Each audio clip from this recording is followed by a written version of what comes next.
నమస్తే, welcome to our channel. నేను పద్మిని. ప్రస్తుతంతో పాటు ప్రముఖ ఆధ్యాత్మికవేత్త, ప్రముఖ న్యూమరాలజిస్ట్ లక్ష్మీ నరసింహస్వామి ఉపాసకురాలు శ్రీమతి స్రవంతి గారు మనతో పాటు ఉన్నారు. మాట్లాడదాం. నమస్తే అక్క. నమస్తే పద్మిని. దాస్ పైలా అని ఒక నీచాతి నీచుడు చేసినటువంటి వ్యాఖ్యలు నెట్టింటి ఇప్పుడు వైరల్ గా మారుతూ ఉన్నాయి. ప్రత్యేకించి ఒక వర్గం వారిని, ఒక కులస్తుల్ని చాలా నీచాతి నీచంగా ఎవరు కూడా అలాంటి మాటలు మాట్లాడరు. అలా మాట్లాడి మరి ఏమి ఎలాంటి విద్వేషాన్ని రెచ్చగొట్టాలనో లేకపోతే ఏమి సృష్టించాలని అనుకున్నాడో తెలియదు. కానీ వాడు అన్నటువంటి మాటలు బ్రాహ్మణ స్త్రీలు పెళ్లి చేసుకునేది ఒకరిని, సంసారం చేసేది ఇంకొకరితో అంటూ మొదలుపెట్టిన వాడి పిచ్చి కుక్క ప్రేలాపనలు ఎలా చూస్తారక్క మీరు?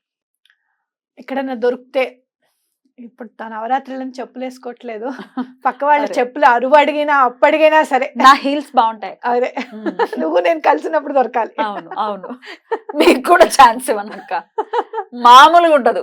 అదే అసలు ఆ ఏజ్ కి, ఆ మాట్లాడే మాటలకి, ఆ వేషధారణకి అసలు ఏమైనా సంబంధం ఉందా? ఆ వేషధారణకి, అతను మాట్లాడే మాటలకి నాకు అర్థమైంది ఏంటంటే, స్మార్తులు అనంటే చాలా అసహ్యం ఆయనకి.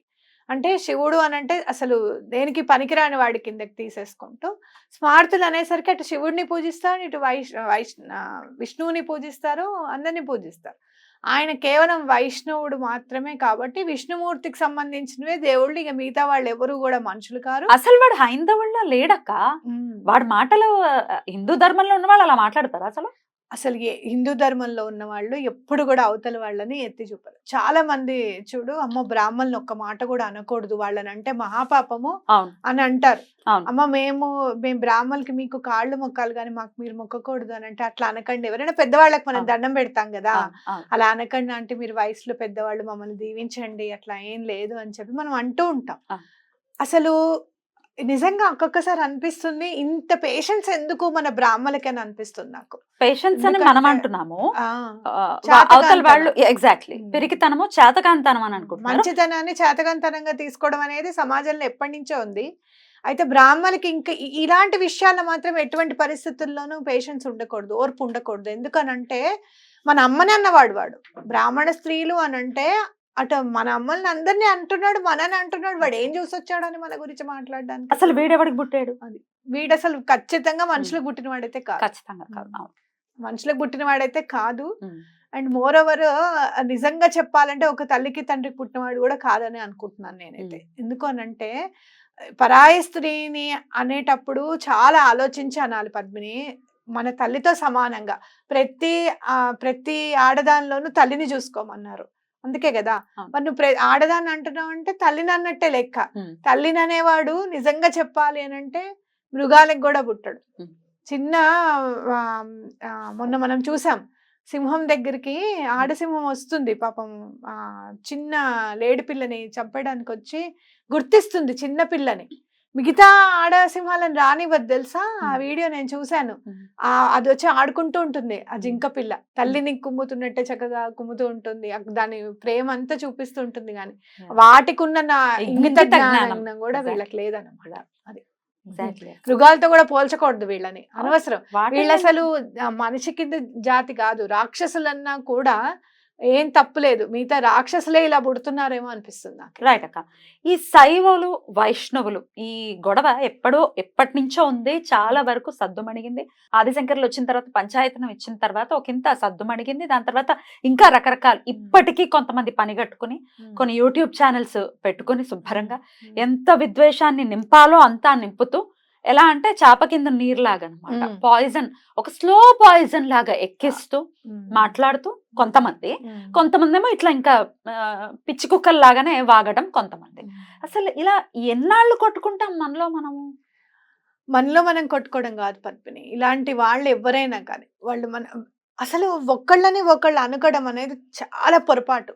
మన సనాతన ధర్మంలో ముందు మనకి రావాల్సిన పరిణతి ఏంటి అని అంటే, ఎవరినైనా అంటూ ఉంటే వాళ్ళని ఎందుకు అంటున్నావు నువ్వు? అసలు వాళ్ళు హిందూ ధర్మాన్ని పాటించే వాళ్ళని నువ్వెందుకు అంటున్నావు? నువ్వెవడు అసలు వేలెత్తి చూపించడానికి? నీకు నిజంగా తప్పు జరుగుతోంది అని అంటే నీ వాళ్ళు అనుకొని లోపల చెప్తావు. ఇప్పుడు తల్లిదండ్రులు ఉన్నారు, ఏదైనా తప్పు చేశారే అనుకో, ఒక్కొక్కసారి తల్లి తండ్రికి కూడా చెప్పకుండా పిల్లల్ని వద్దు నాన్న దాకా వెళ్తే చాలా పెద్ద గొడవ అయిపోతుంది, జాగ్రత్త అని చెప్పి సరిచేస్తుంది తల్లి. ఎందుకు? తండ్రితో పాపం దెబ్బలు తింటారు అని చెప్పి. అవునా కాదా?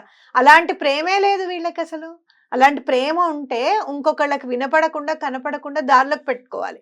ఇట్లా 10 మందికి కనపడేటట్టు చేసి రేపు పొద్దున ఎవరైనా నాకు వీడియో పంపించారు, మీ బ్రాహ్మణులు ఇలా అంటున్నారమ్మా అని చెప్పి. ఎంత బాధ అనిపిస్తుంది చెప్పు. వేశ్యల కంటే కూడా కష్టంగా చిత్రీకరిస్తుంటే వాడిని మీద కాదు మనం అందరం కేసు పెట్టాలి అసలు. అవునా కాదా? నిజంగా చెప్పాలంటే డిఫమేషన్ కేసు వేయాలి. డెఫినెట్లీ పరువు నష్టం దావా వేయాలి వాడి మీద నిజంగా చెప్పాలంటే. ఆ యూనిటీ ఉంటుంది బ్రాహ్మణుల్లో అని అనుకోవచ్చా? ఆ యూనిటీ ఉంది పద్మిని. కాకపోతే ఎలా మిస్ అయిపోతాము అని అంటే స్మార్తంగా అనేది ఒక పక్క ఎట్లా ఉంటుందంటే మనసులో ఎక్కడో ఉంటుందన్నమాట మనకి. వాళ్ళు స్మార్తులు, మేము వైష్ణవులం, మేము టోటల్ గా శాక్తేయులం, మాకు అది అట్లాంటివి ఏమీ లేవు, వాళ్ళని కదా అన్నది, మనని అనలేదు కదా అన్న ఇది రావాలి. ముందు మనం బ్రాహ్మణము అనేది అసలు బ్రాహ్మణం అని కాదు పద్మిని, ముందు మనం హైందవులం, మనని ఎవ్వరూ కూడా ఒక మాట అనడానికి వీలు లేదు అనే పరిణితి మనలో రావాలి. అప్పుడు కదా ఎవరైనా ఇప్పుడు చెప్పు, ఎవరైనా అన్నారు కదా, ఎంతమంది ఇలా అన్నాడు అని చెప్పి మనకి అతనికి వ్యతిరేకంగా పెట్టారు అసలు? చాలా తక్కువ, 2-3 తప్ప దీని గురించి స్పందించలేదు. చాగంటి గారిని అంటూ ఉంటే ఎలా భరించగలుగుతున్నారు నాకు అర్థం కాదు అసలు. నేనైతే చాలా బాధపడ్డాను నిజంగా. ఆయన పిల్లలు ఎలా అయితే బాధపడతారో విని అంతకంటే ఎక్కువగానే బాధ అనిపించిందేమో అనిపించింది నాకు నిజంగా. ఆయన అనడానికి వాడికి అది నోరా తాటి మట్ట వేదవా, అది నోరే కాదు. అంత పెద్దవాడిని నిజంగా ఎప్పుడైనా చాలా జాగ్రత్తగా నేను అంటాను. వెధవ అని అంత పెద్ద వయసు ఉన్నవాడిని ఇప్పటి వరకైతే ఎప్పుడు తిట్టలేదు ఎవరిని. నిజంగా వెధవే. ఎందుకనంటే తల్లిని అసలు ఎవరిని చూసాడు, పైగా అంటాడు మా తాత ముత్తాత బ్రాహ్మణుడు అంటే వీడెవరికి పుట్టాడో తెలియదు, వీడెవరికి పుట్టాడో వాడికి తెలియదు, అందుకనే ఇంకోళ్ళ పుట్టుకని అనుమానిస్తున్నాడు. మనకి లోపల ఏదైతే ఉంటుందో, మనం ఏదైతే తప్పు చేసాం అవతల వాళ్ళ మీద రుద్దడానికి ట్రై చేస్తాం. ఇది చాలా మందిలో చూస్తూ ఉంటాం కదా.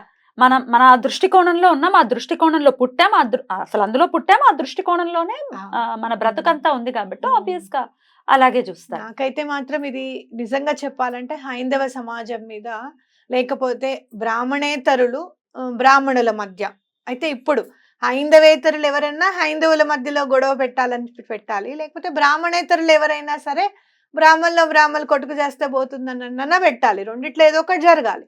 ఇతను దానికోసమే చక్కగా ఉన్నాడు, అందుకోసమే అంత ధైర్యంగా వీడియో చేసి పెట్టడము, పైగా ఆడవాళ్ళందరినీ, బ్రాహ్మణ స్త్రీలందరినీ వేశ్యలుగా చిత్రీకరించడము, చాగంటి గారిని అనడము, ఇదంతా వాడేంటంటే ఇంకొకటి శివుడు గురించి మాట్లాడడము. అసలు త్రయంబకం యజామహే అనేది అసలు శివుడికి సంబంధించిందే కాదు, అది ఎవరికి సంబంధించింది మరి? ఇంకా ఎవరికి సంబంధించి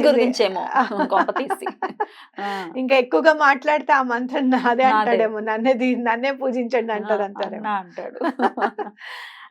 శివుడి మీద ఇంత ద్వేషాన్ని పెంచుకునే ఆ తత్వం ఉంది. విష్ణువుకి ఎలా దగ్గర అవుతారు వీళ్ళు? అసలు శివకేశవులకి అభేదం అభేదం అభేదం అని అంటూనే ఉంటాం, వాళ్ళిద్దరికి అభేదం డెఫినెట్. ఇలా దెబ్బలాడుకునే కదా పద్మిని వేరే మతం వాళ్ళని ప్రోత్సహిస్తున్నారు.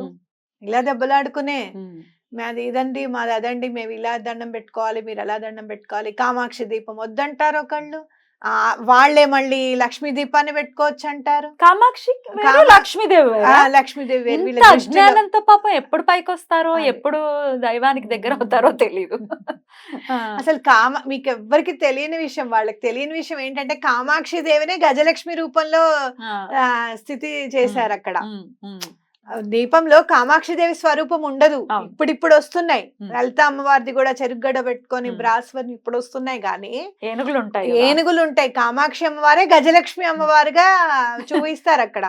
మన ఎప్పుడు పరిణితి చెందుతారో ఏమిటో మరి నాకు అర్థం కాదు. మనది భగవంతుడు ఒక్కడు అనేది ఎప్పుడైనా మైండ్ లో పెట్టుకోవాలి పద్మిని. ఇట్లా కులం పేరు చెప్పి, శాఖల పేరు చెప్పి ఇలాంటి మాటలు మాట్లాడడం అనేది చాలా పొరపాటు. బ్రాహ్మణులందరూ ఏకమవ్వాలి. నిజంగా చెప్పాలి అని అంటే హైందవులందరూ ఏకమవ్వాల్సినది. ఎందుకంటే మీ ఇంటికి వచ్చే బ్రహ్మని తిట్టారు, వాళ్ళ అమ్మని తిట్టారు అంటే మిమ్మల్ని అందరినీ తిట్టినట్టే, అవునా కాదా?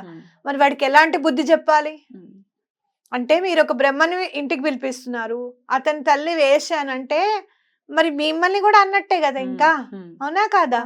మరి ఇంకా వాళ్ళని ఎందుకు ఊరుకోవాలి అసలు? అలాంటి వాళ్ళని చెప్పు తీసుకొని కొట్టద్దు, డెఫినెట్ గా వాయించద్దు ఈ పాటికి. వాడు definitely. ఎక్కడన్నా దొరికితే ఏ బస్ స్టాండ్ లో ఎవరికైనా కనపడితే వీడేనా నువ్వేనా ఇది అని చెప్పి Hmm. పట్ట బాధేయాలి. అసలు ఫస్ట్ 4 తన్నిన తర్వాత ఇంకేమైనా మాట్లాడాలి. అసలు మామూలుగా ఉన్నప్పుడు వాడి వేషధారణ వేరేలా ఉంటుందేమోననేది నా డౌట్. అసలు వైష్ణవుడే కాదేమో. ఆ పేరు కూడా నువ్వు ఇప్పుడు మాట్లాడితే దాస్ దాస్ పైలా. పైలా అంటే నాకు అర్థం కాల ఏమిటో మరి. అంటే ఇంకా కొన్ని కొన్ని వాటిలో ఏం చేస్తున్నారంటే బ్రాహ్మణేతరులకి కూడా వేదం నేర్పిస్తున్నారు. నేర్పించేటప్పుడు కూడా మీకు ఇష్టమైన బొట్టుని స్వీకరించండి అని చెప్పి చెప్తున్నారు. అలా ఏమన్నా మరి వెళ్ళిపోయారా అలాంటి దాంట్లో అనేది కూడా మనం చూసుకోవాలి. అయితే ఖచ్చితంగా ఇతను మాత్రం బ్రాహ్మణేతరుడే కాబట్టి అంత విషం చిమ్ముతున్నాడు అని అనిపిస్తుంది నాకు. ఈ శైవులు వైష్ణవుల గురించి ఒకవేళ మాట్లాడుకుంటే ఎప్పుడైనా శైవులు వైష్ణవుల్ని దూషించడం విన్నారా మీరు? చాలా తక్కువ తక్కువ కదా. తక్కువ. అట్లా ఎవరి జోలికి వెళ్ళకపోవటం, వారి ఆరాధన వారు చేసుకోవటం, ఎంతసేపు శివ శివ శివ అనటం అనేది సర్వసాధారణంగా వింటాం. ఎప్పుడు పెద్దగా వినిపించిన దాఖలాలు ఉండవు. వైష్ణవులు మాత్రం ఎందుకని ఇంత ద్వేషాన్ని చూపిస్తూ ఉంటారు శైవుల మీద, ఈశ్వరుడి మీద ప్రత్యేకించి? అక్కడ నువ్వు చూస్తే శైవుల దగ్గర ఏంటంటే అద్వైతం అనేది ఆదిశంకరాచార్యులు అదే కదా అద్వైతం అని పెట్టారు. మన కంచి పరమాచార్య గారు కూడా అద్వైతం గురించి చాలా విశిష్టంగా ఎన్నోసార్లు చెప్పుకున్నారు. ఇక్కడ ఏమొస్తుందంటే ఇక్కడ పీఠాధిపతులే ముందు అద్వైతం కాదంటారు, ద్వైతమే గొప్ప అని అంటారు. ఇక్కడ వచ్చేది ఏంటంటే ఇక్కడ పీఠాధిపతులే వైష్ణవ్ ఇంపార్టెంట్, ద్వైతమే ఇంపార్టెంట్ అన్న దగ్గర నుంచి మాట్లాడుతుంటే ఇంకా దాన్ని ఫాలో చేసే వాళ్ళు అనకుండా ఎలా ఉంటారు? ఇప్పుడు మన అమ్మ ఎలా పెంచుతుందో మనం అలానే పెరుగుతాం కదా. మన ఇంటి పెద్ద ఎలా మాట్లాడతాడో మనం అలానే మాట్లాడతాం కదా. వీళ్ళు అసలు ఇక్కడి నుంచి వచ్చే పీఠాధిపతులే వైష్ణవమే గొప్ప, అసలు అద్వైతం తూచ్. అది అద్వైతులే ఇంకా చాలా కన్ఫ్యూజన్ లో ఉన్నారు, వాళ్ళది ఏమిటో వాళ్ళకి అర్థం కావట్లేదు. వాళ్ళు అద్వైతంగా ఉంటారు, పాటిస్తారు కాబట్టి వాళ్ళ ఫీలింగ్స్ ఇన్నర్ థాట్స్ అన్ని కూడా అద్వైతమే అని మాట్లాడుతుంటే ఇంకా వీళ్ళు మాత్రం ఏం చేస్తారు? అసలు అర్థం కాని విషయం నాకు ఏంటి అంటే చాలా పురాణాల్లో శివుడికి విష్ణువు హెల్ప్ చేసుకోవటం, విష్ణువుకి శివుడు హెల్ప్ చేసుకోవటం అనేది మనం చూస్తూ ఉంటాం. వాళ్ళిద్దరికి అసలు అభేదం, వాళ్ళకి అలా మాట్లాడటానికి కూడా నాకు ఇష్టం లేదు. విష్ణువు అంటే పంచ ప్రాణాలు, ఈశ్వరుడు ఇక్కడ కొలువుదీరున్నాడు అని నమ్ముతాను. అలాంటిది ఇప్పుడు మందర పర్వతాన్ని మోస్తూ ఉన్నాడు కూర్మావతారంలో ఉండి స్వామి మోస్తూ ఉన్నారు, చిలుకుతూ ఉన్నారు. విషం వచ్చినప్పుడు మరి ఎవరు హెల్ప్ తీసుకున్నాడు? విష్ణువు, శివుడు హెల్పే కదా తీసుకున్నాడు. శివుడే లేకపోతే ఏమై ఉండును? అప్పుడు పోనీ శివుడు లేకపోతే ఇంకోటి వచ్చేవాడేమో. మరి ఇప్పుడు మరి సింహాచలంలో ఏ రూపంలో పెడుతున్నారు ఆయనని? అదంటే మనం ఎవరైనా చూడలేదు, మీరు చదువుకుంటున్నారు, మీరు దాన్ని ఫీల్ అవుతున్నారు అనిపిస్తే ఆవిడ ఆ హలహలను తీసుకునే ఘట్టం చూస్తే, ఆయన భార్య వైపు చూస్తే అమ్మవారు నా మంగళసూత్రాలు చాలా బలీయమైనవి, చాలా మహిమగలవి, నా మంగళసూత్రం మీద నాకు నమ్మకం ఉంది, మీరు దాగండి అని అంటుంది ఆవిడ. నిజంగా మనమైతే ఏమండి మీరు మాత్రం ముందుకెళ్ళకండి, ఒక్క అడుగు కూడా వేయద్దు నేను ఉన్నానంటాం. గొడవలకే పంపము. ఆయనకి ఎక్కడ కోపం వచ్చేస్తుందో అని నేను ముందు భయపడిపోతూ ఉంటాను. ఈయన కోపం వస్తుంది, జాగ్రత్తగా ఉండాలి. అలాంటిది ఆయన కనుసన్న చూస్తే ఆవిడ ఏం భయం లేదు అని చెప్పి అలా చెప్పారు. అలా అమ్మవారు కదా, ఆవిడ కదా తల్లి, మనందరినీ కాపాడాలి కాబట్టి. పోనీ అదంటే మీరు ఊహించుకుంటున్నారు, ప్రవచనకారులు కూడా కాస్త ఇంకొంచెం నాటకీయత జొప్పించి మాట్లాడుతున్నారన్న మాటలు కూడా విన్నాం బాబు. మన భాగవతంలోనే ఉంది అది. విష్ణువుకి కావాల్సి వచ్చినప్పుడు శివుడే ఉంటాడు అక్కడ, ఇంకెవ్వరు ఉండే పరిస్థితి ఉండదు. అల్టిమేట్ గాడ్ శివుడే కాబట్టి. అయితే అలా చూసినప్పుడు మరి ఇప్పుడైతే మనం కళ్ళారా చూస్తున్నాం కదా సింహాచలంలో అభేదం. అసలు లింగాకారంలోనే ఎందుకు కప్పుతున్నారు మరి గంధాన్ని? అవునా కాదా? వాళ్ళిద్దరికి అభేదము ఒక్కటి గుర్తుపెట్టుకోవాలి పద్మిని. మన ఇంట్లోనే చూడు, మగవాళ్ళు సంపాదిస్తున్నారు, ఆడవాళ్ళు సంపాదిస్తున్నారు అంటే ఒకళ్ళకొకళ్ళు పని చేస్తారు, ఇంకో పని చేస్తారు. అన్ని పనులు ఒకళ్ళే చేయాలంటే కుదరదు. భార్యాభర్తలు ఇద్దరు ఉన్నప్పుడు వాళ్ళు కొన్ని పనులు డివైడ్ చేసుకుంటారు. అట్లా నీకు ఇది బాగా వస్తుంది నువ్వే చెయ్యాలి, ఏమండి మీరే మాట్లాడాలి, ఇంక ఈసారి తప్పించింది నేను మాట్లాడింది అయిపోయింది, ఇంకా మీరు మాట్లాడాలండి అని చెప్పి మనం చెప్పుకుంటూ ఉంటాం చాలా సార్లు సందర్భాలు.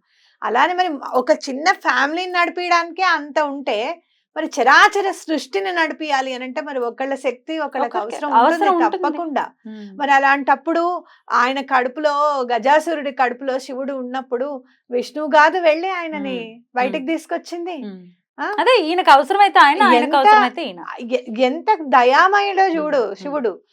అంత అంత ప్లాన్ వేసి అంత కడుపున పెట్టుకున్నా కూడా మళ్ళీ ఆయన చర్మాన్ని యూజ్ చేసుకోవడానికి నాకు ఎలా అయినా సరే నీతోనే ఉండాలి అని అంటే సరే నీ చర్మం యూజ్ అవుతుందని చెప్పి ఆ గజాసురుడికి వరం ఇస్తారు. అంటే ఏంటంటే ఎక్కడా కూడా వీడు నన్ను నమ్ముతున్నాడు, వీడు నన్ను నమ్మట్లేదు, వీడు నన్ను మోసం చేయాలని చూశాడు, అయ్యో పాప మోసం చేయాలని చూశాడు, ఎందుకు చూశాడు, నన్ను పొందడానికే కదా అల్టిమేట్ గా, సరేలే అంటే అంత ప్రేమ కరుణ చూపించేవాడు కాబట్టి ఆయన భగవంతుడయ్యాడు. అది మనం మర్చిపోతున్నాం. అది మనం మర్చిపోయి భగవంతుడి మధ్యలో డివిజన్ గీసేసుకుంటున్నాం అనుకుంటున్నాం, కానీ మన బ్రతులకే డివిజన్ గీసేసుకుంటున్నాము. అందుకే అసలు నిజంగా చెప్పాలి అని అంటే అందుకే నిజంగా ఇప్పుడు ఇంకా చాలా బయటపడ్డాం అనిపించింది. అందుకే పరాయి మతాల్ని ప్రేరేపించే ప్రభుత్వాలు కూడా విలసిల్లాయి 5 సంవత్సరాలు. వాటికి మెజారిటీ కూడా కాబట్టి ఎలాగో అలాగ భగవంతుడు కాపాడాడు. ఏదో మన హిందూ మతము 5 ఏళ్ళు అలా కాదు ఇలా అని మోడీ గారు వచ్చినప్పటి నుంచి అసలు నేను హిందువుని అని చెప్పుకునే ధైర్యం వచ్చింది. అసలు ఇంకా చాలా పెరిగింది నిజంగా చెప్పాలి అని అంటే. సనాతన ధర్మం పరిడవిల్లే పరిస్థితి ఈ 10-15 ఏళ్ల నుంచే కదా పద్మిని. అప్పుడు ఏముంది చెప్పు నిజంగా చెప్పాలంటే, అవునా కాదా? అది నిలబెట్టుకోవాలంటే ముందు మనం ఈ దెబ్బలాటను మానేసాలి. అసలు ముందు బ్రాహ్మలు అది ఇదని కాదు, ముందు హైందవులం అని ఒక తాటి మీదకి ఒక వేదిక మీదకి రావాలి మనం నిజంగా చెప్పాలంటే. ఇక రావణాసురుడి అంశం కూడా ఏదో తీసుకొచ్చినట్టున్నాడు. రావణాసురుడు బ్రాహ్మడు కాదు, వీడికి వచ్చి చెప్పాడు బాబా విశ్వరూప బ్రహ్మ యొక్క పుత్రుడు, బ్రాహ్మడు కాదంటాడేంటి అంటే బ్రాహ్మడు అనేవాడు ఎవరు కూడా గొప్ప క్యాండిడేట్లు కాదు. అది గొప్ప క్యాండిడేట్ అవుతే రావణాసుడు చాలా గొప్ప కదా, మంచి భక్తిపరుడు కదా, కాబట్టి వాడు బ్రాహ్మడు కాదు. క్షేత్రం కూడా కైకసి క్షేత్రం కాబట్టి కాదు, ఇంకా బ్రాహ్మడు కాదు. తండ్రి ఇది వస్తుందో మరి తల్లిది వస్తుందో తెలీదు. ఈయనకి అది తెలియదు, ఎందుకంటే తల్లిదండ్రులు ఎవరో తెలియదు కదా, ఒక్కళ్ళు కాదు కదా. ఎగ్జాక్ట్లీ. కాబట్టి ఆయనకు తెలియదు ఆ విషయం. ఎగ్జాక్ట్లీ.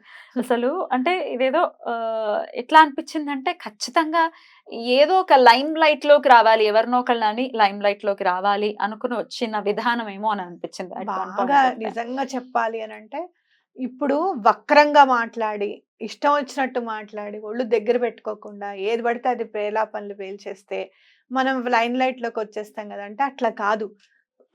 నిజంగా చెప్తున్నాను, ఆ ఫణి హనుమంత్ కేసు ఒక దాన్ని ఏమంటారు గుణపాఠంగా ఇది వచ్చింది అని అంటే చాలా సాయిధరం తేజ్కిను మన మంచు మనోజ్ గారికి చాలా నిజంగా చెప్పాలి అని అంటే వాళ్ళు అంత పెద్దవాళ్ళు కూడా సీరియస్ గా తీసుకున్నారు కాబట్టి ఇంత ఇష్యూ సీరియస్ అయిందేమో, అవునా కాదా? కాబట్టి అట్లా మనం అందరం కూడా మనం అదేంటి ఇలా ఎలా మాట్లాడతావు, నీకు బుద్ధి ఉందా లేదా అని చెప్పి ప్రతి ఒక్కడు గనక బుద్ధి చెప్పడానికి ప్రయత్నం చేస్తే ఇలాంటి నెగటివ్ గా బయటకు వచ్చేద్దాం, ముందు అందరూ మనం గుర్తించే విధంగా చేద్దాం అని అనుకోకుండా ఉండడం బెటర్. అలా వస్తుంది ఖచ్చితంగా. బుద్ధి రావాలి ఖచ్చితంగా. ఆ బుద్ధి రావాలి అంటే ఈశ్వరానుగ్రహం ఉండాలి. ఎంతమంది తల్లుల్ని అన్నాడు పద్మిని, ఆ పాపం ఊరికే పోదు. ఊరికే అది విన్న తర్వాత అయ్యో ఇంత మాట అన్నాడా అని ఎంతమంది బాధపడి ఉంటారు. ఆ పాపము ఊరికేనే పోదు, అది కట్టి గుడిపే పరిస్థితి ఉంటుంది. ఎటువంటి పరిస్థితుల్లో కర్మ రిటర్న్స్. పెద్ద పెద్ద వాళ్ళనే వదలలేదు. వీడంతా థ్యాంక్ యూ అక్క. నమస్తే.